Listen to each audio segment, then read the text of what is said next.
যুদ্ধ বলে আর টিকে থাকলো না।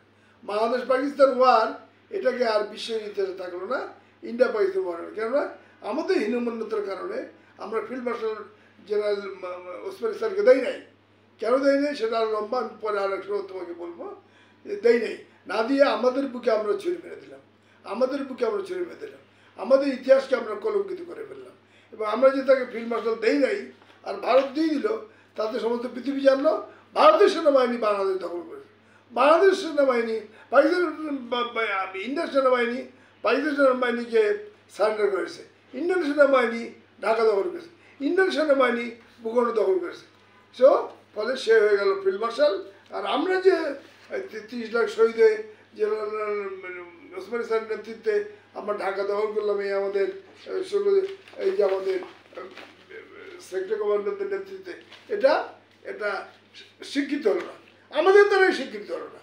কারণ Bible of the war is who occupy the land he will get field marshal. তো সেটা যখন আমরা দিলাম না, তখন আমরা আমাদের জাতিকে বঞ্চিত করলাম। এই বঞ্চনা কিন্তু কিয়ামত পর্যন্ত রয়ে গেল। এবং সেই জন্যে তুমি গুগলসে যাও, দেখবা India Pakistan war in 71।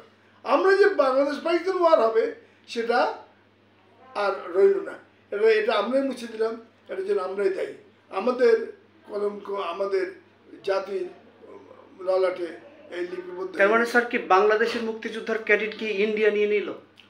India নিয়ে নিল কেননা আলী, এটা তো আমাদের হীনমন্যতার কারণে। সেটা তো আমি বলতে যাচ্ছিলাম, তুমি তো সময় দিচ্ছ না।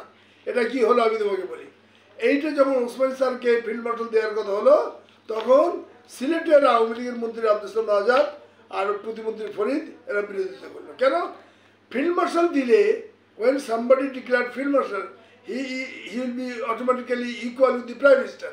Virtually, not truly. Virtually তার পদমর্যাদা প্রধানমন্ত্রীর সমতুল্য হবে। এটাই বিশ্ব ইতিহাসের নিয়ম। এখন সেখানে আব্দুল সালাম আজাদরা বিরোধিতা করলো, এবং সে পর্যন্ত বঙ্গবন্ধু যে লিখে রাখছে ক্যাপ্টেন আবাস। এই যে আব্দুল সালাম আজাদের কথায় বঙ্গবন্ধু এবং ফরিদ প্রতিমন্ত্রী এদের কথা যে বঙ্গবন্ধু যে এটা রহিত করে রাখলেন, ক্যাপ্টেন আবাস করে রাখলেন, এটার কী কারণে আমি আর একটু বলতে চাই, এক বিশেষ করব। 16 ডিসেম্বর যখন বাংলাদেশ স্বাধীন হয়ে গেল, তখন ডিপি ধর ইন্দিরা গান্ধীর প্ল্যানিং মিনিস্টার দিল্লিতে বসতো, বাংলাদেশের ডেস্ক ইনচার্জ উনি কলকাতা অফিস করলেন। 17ই ডিসেম্বর রুহুল কুদ্দুস সাহেব বাংলাদেশ গভর্নমেন্টের চিফ সেক্রেটারি, আমার আত্মীয়, উনি কলকাতায় ডিপি ধরের অফিসে গেলেন ডিপি ধরের সাথে দেখা করতে। উনি তো আগে দিল্লি যান, ওনার সাথে মিটিং করে সবসময় করেন। ওখানেই যখন সিকিউরিটি চিফ সেক্রেটারি থেকে দরজা খুলে দিল, উনি ভিতরে ঢুকে দেখে ডিপি ধরের টেবিলের ওপাশে চেয়ারের ওপাশে একটা লোক লম্বা শুয়ে আছে, আর ডিপি ধরের চেয়ার সমেত তার পা বুকে জড়িয়ে দিয়ে এরকম করে আছে। আর বলছে sir you have to make me foreign minister, sir you have to make me foreign minister, you have to make me foreign, unless you give me word I will not release your leg, I will not release your leg.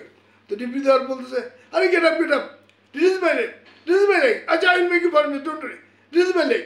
তখন ওই লোকটা পা, আগে তো তার মুখ ওই ওই ওই ফ্লোরের উপরে ছিল, ফ্লোরের দিকে লাগানো ছিল, তখন তো সে ডাইনি বাবু কিছু দেখতে পাচ্ছিল না। পা ছেড়ে দিয়ে যখন উঠলো, তখন দেখে রুহুল কুদ্দুস সব দাঁড়িয়ে আছে, তখন দেখে সব ভয়ে কাঁপতে লাগলো। তো যাই হোক, পরে উনি আব্দুল সালাম চলে গেল। রুহুল কুদ্দুস সাহেব এটা আমাদের বলছেন যে ভারতের পরে কিন্তু উনি পররাষ্ট্রমন্ত্রী হলেন। বাংলাদেশে যখন বঙ্গবন্ধু আসলেন, তখন উনি কিন্তু পররাষ্ট্রমন্ত্রী হলেন। ভারতের লোকদের পা চেটে, জুতা চেটে, পেশাব চেটে, পায়খানা চেটে যারা কলকাতায় এইসব ছিল, তারাই গভর্নমেন্ট করলো। তারা কেন গভর্নমেন্ট করবে? গভর্নমেন্ট করবে মুক্তিযুদ্ধের ফ্রন্টে যারা যুদ্ধ করেছে সরাসরি, তারাই গভর্নমেন্ট করবে, তারা গভর্নমেন্ট করে নেই বলে সারা পৃথিবীতে মুক্তিযুদ্ধের দেশগুলো উপরে উঠে যাচ্ছে। আমরা মুক্তিযুদ্ধের দেশ বারবার কলঙ্কের কালিমায় লিপ্ত হচ্ছি, ট্র্যাজেডি আফটার ট্র্যাজেডি এর মধ্যে পড়ে যাচ্ছে। এই কলঙ্ক লেপন থেকে আমাদের মুক্ত করা, এর জন্য দায়ী কে ছিল স্যার? এই যে হলো না, মুক্তিযোদ্ধারা যে সংসদ সরকার গঠন করতে পারলো না, এটার জন্য মূল দায়ী কে ছিল, কারা ছিল?